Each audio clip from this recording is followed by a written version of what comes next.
Assalamualaikum warahmatullahi wabarakatuh, bobotoh semuanya.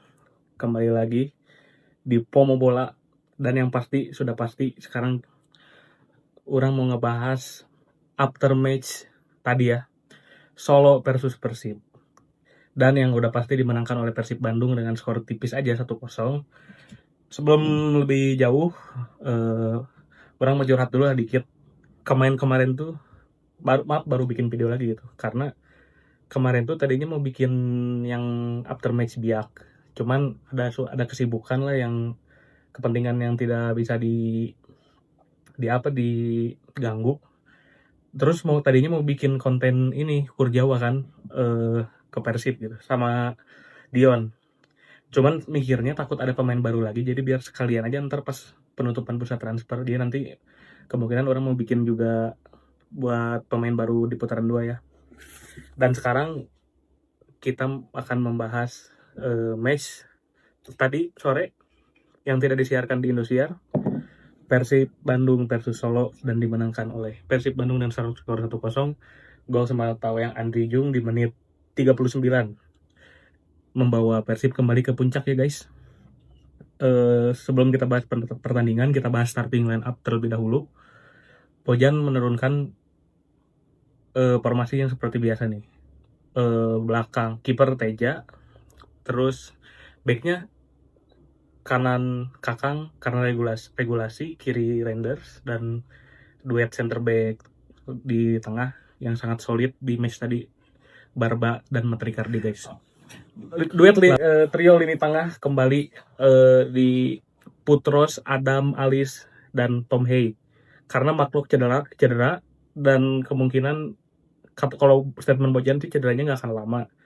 Lalu dan makanya Deddy Kusnandar, Adado, Wilujeng Sumping lagi comeback ke Bandung ya guys. Nah tadi tuh jadi tengahnya Putros, Adam Alis, dan Haye. Lalu di depan Andrew Jung, Beckham sebagai kapten, dan William Barros.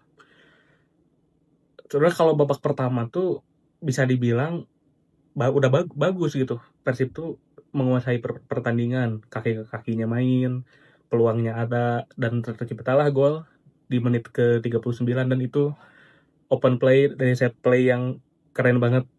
Barros ke Renders dan assist Eliano, lalu di finishing sama Jung.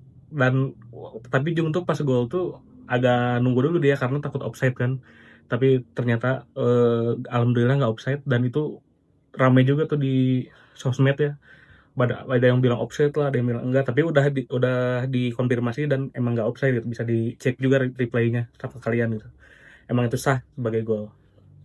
Lalu masuk ke babak kedua. Nah ini nih, Jung juga kayaknya cedera gitu. Pergantian Ramon masuk babak kedua tuh, kalau kita ngomongin dulu pergantian ya, yang masuk tuh Ramon ganti Jung, Adam Alis ganti Luciano, Febri ganti Beckham, terus Kakang kalau nggak salah ganti Dewangga ya. Nah di babak kedua nih Persib benar-benar berbeda gitu dari babak pertama tuh, mainnya digempur abis-abisan, dan adalah peluang 2-3 tapi gak bisa dikonversikan menjadi gol gitu. Sangat disayangkan ya. Makanya tadi banyak ini nih kritik juga buat Persib. Kalau dilihat 5 pertandingan akhir, golnya satu mulu nih. Terakhir ngegolin 2 tuh pas lawan Bayangkara. Nah dari Bayangkara terus lawan PSM 1-0, lawan Persik yang hampir menang tapi Persik bisa golin di akhir 1-1. Lawan tetangga Persija 1-0. Lawan Biak kemarin 1-0, itu pun susah payah golnya. Dari Berginho tuh gol kemelut, gol second ball. Untung nggak offside juga. Dan tadi lawan Persis lagi sama 1-0 juga. Nah ini tuh bisa buat PR juga nih buat staf kepelatihan, buat Bojan, buat Persib. Mungkin kalau Defender udah nggak usah didebatin lagi lah, udah nggak usah diomongin lagi, tuh udah fix no debat, udah kuat banget tuh defend. Tengah juga udah oke, walaupun masih sosok tapi masih oke lah. Cuman nih permasalahan itu di finishing gitu, padahal peluang tuh ada gitu, cuman gak tahu kenapa gitu finishingnya. Entah strikernya masih perlu adaptasi atau gimana nih. Kalau misalkan pandangan orang secara bisa dibilang objektif, bisa dibilang subjektif ya, gimana ya. Kalau orang nih, ini orangnya kalau kan tadi sekarang tuh bisa dibilang kebagi dua kubu nih. Ada kubu yang nggak apa-apa 1-0 nggak apa-apa, mau golnya berapapun sama-sama 3 poin gitu. Tapi ada juga yang kritis, menang 1-0 terus sih kenapa gitu. Ada ini yang kritis kayak gitu. Dan dua-duanya pun nggak masalah gitu, mau kalian tim yang asal menang, mau yang permainan harus bagus. Tapi kalau ini kacamata orang pribadi, sebenarnya Persib tuh udah, kalau kalau nih opini orang pribadi, orang masih bisa toleransi. Kenapa? Tapi toleransi orang sampai match ntar lawan Ratchaburi Malut terus Ratchaburi. Nah, lihat tuh permainannya dan hasilnya. Kalau misalkan mainnya masih kayak gitu, orang ikut jadi tim yang harus berbenah lini depan sih. Tapi kalau untuk sekarang, orang masih di tim yang masih nggak apa-apa lah, menangnya tipis juga karena mungkin itu strategi juga. Soalnya kan Persib dapat gol, emang di switch gitu mainnya jadi lebih nunggu, udah nggak attacking lagi. Kayak tau contoh tadi Persis, mungkin kalau Ramon dimasukin dari pertama juga, Ramon bakal dapat peluang juga. Cuma kan tadi kan begitu di babak kedua Ramon masuk tuh strateginya udah di belakang, Persib tuh udah mainnya counter attack. Begitu Ramon dapat bola, bola daerah, ya teman-temannya juga kurang supply buat yang buka ruang gitu. Jadi Ramon juga mungkin bingung gitu mau gimana gitu. Karena ya strateginya juga lebih di belakang gitu Persibnya. Makanya untuk saat ini orang masih masih oke lah walaupun masih menang-menang tipis. Mungkin karena orang masih percaya nih, Persib tuh di Ligue 1 dan di ACL 2 tuh punya game plan yang berbeda gitu. Makanya orang masih masih toleransi, masih menerima. Tapi kalau ntar pas lawan Ratchaburi mainnya tetap kayak tadi, nah baru orang bakal kritik juga. Terus ya Bojan juga udah bilang ini, dan bagi orang juga nih sama, match tadi tuh gak akan mudah gitu. Pertama, kita away ke Solo. Kedua, Persis Solo tuh pelatih baru. Terus ada pemain-pemain baru juga nih. Karena ya udah makan Solo tuh di klasemen akhir, Persib di atas. Kalau secara teori kan klasemen atas ketemu bawah ya pasti bantai-bantai. Tapi belum tentu, karena apa?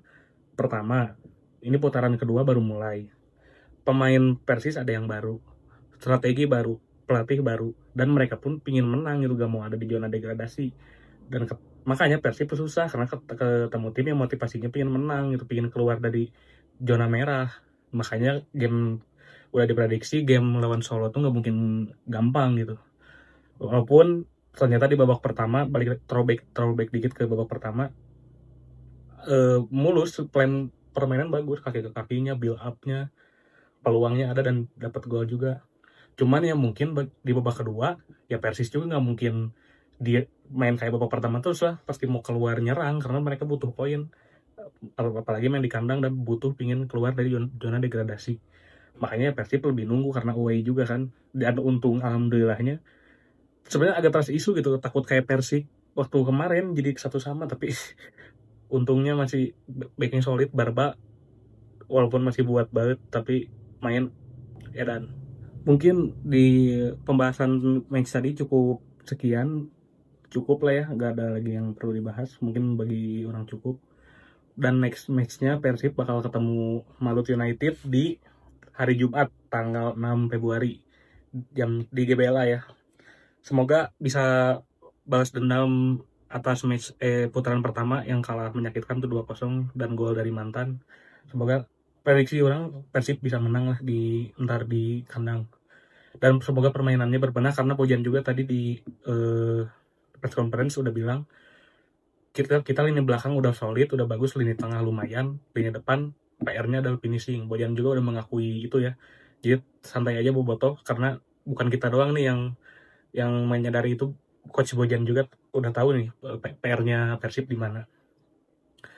Dan ntar gak sabar menunggu 16 besar ACL lawan Ratchaburi. Dan semoga Laipin Kurjawa sama Dion bisa segera debut ya, biar makin ada chemistry-nya. Mungkin cukup sekian untuk video kali ini.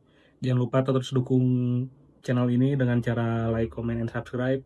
Karena kalau udah 1000 subscriber, aku akan bikin vlog ke GBLA ya. Ditunggu. See you next video. Bye.